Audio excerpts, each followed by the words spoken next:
अस्सलामु अलैकुम नाजरीन।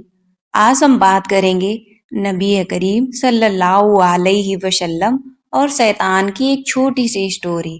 फिर इंशाअल्लाह उसके बाद हम एक दो हदीस के बारे में जिक्र करेंगे।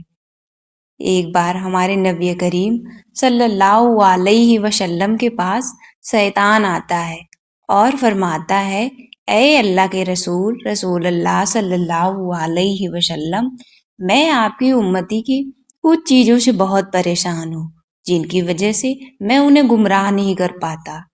आप रसूल अल्लाह सल्लल्लाहु अलैहि वसल्लम ने इरशाद फरमाया कि ए शैतान वो क्या है।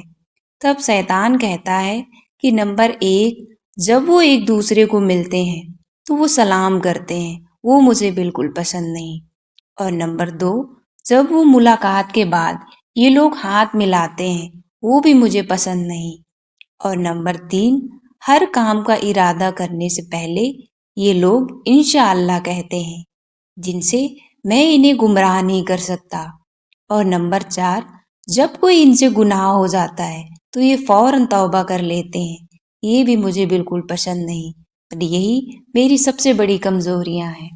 और नंबर पाँच, ये लोग आपका नाम सुनते ही दुरूद पाक पढ़ने लगते हैं।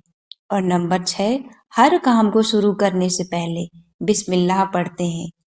इसलिए मेरे अजीज भाइयों और बहनों, हमें ये मालूम होना चाहिए कि हमारी छोटी छोटी नेकियां हमें कितना प्रोटेक्ट करती हैं और हमें अल्लाह सुब्हान व तआला उन पे कितना अजर अता फरमाता है और वो हमारे कितने बड़े सवाब का जरिया बनती है। चलिए तो हम एक हदीस के बारे में जिक्र करते हैं, बहुत ही प्यारी है। बस अल्लाह हमें समझने की और उस पर अमल करने की तौफीक अता फरमाए।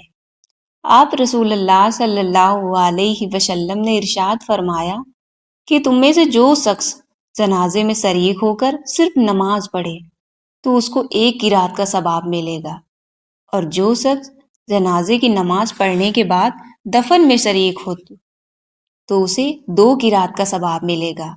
जब मालूम किया गया कि दो किरात की मिकदार कितनी होती है, तब आप रसूलुल्लाह सल्लल्लाहु अलैहि वसल्लम ने इरशाद फरमाया कि दो बड़े पहाड़ के बराबर, मतलब एक किरात की मिकदार एक पहाड़ और दो किरात की मिकदार दो पहाड़। सोचिए, अल्लाह हमें सिर्फ जनाजे में शरीक होने पर कितना सवाब अता फरमा रहा है।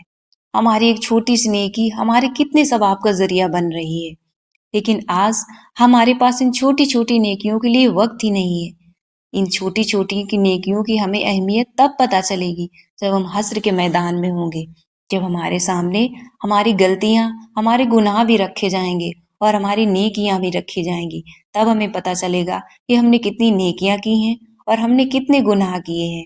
इसलिए मेरे अजीज भाइयों और बहनों, जब भी मौका मिले छोटी छोटी नेकियां करते रहिए, अल्लाह उन पर बहुत सवाब अता फरमाता है। चलिए तो एक और हम हदीस के बारे में जिक्र करते हैं। आप रसूलुल्लाह सल्लल्लाहु अलैहि वसल्लम ने इरशाद फरमाया कि जब तुम में से किसी के हाथ से लुकमा गिर जाए तो उसे उठा ले और साफ करके खा ले, शैतान के लिए उसे ना छोड़े। और खाने के बाद जब तक उंगलियों को चाट ना ले, हाथ को साफ ना करें, इसलिए क्योंकि हमें नहीं मालूम किस दाने में बरकत है।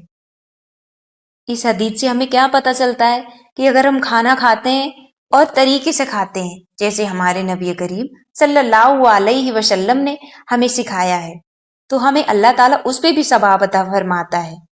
तो ऐ मेरे अल्लाह के बंदे, हमें किसी और को आइडल मानने या बनाने की जरूरत ही नहीं। हमारे लिए हमारे नबी करीम सल्लल्लाहु अलैहि वसल्लम ही हमारे लिए आइडल है। अगर हमने उनकी सीरत को फॉलो करना शुरू कर दिया तो हमारी जिंदगी तो डिफिकल्ट रहेगी ही नहीं।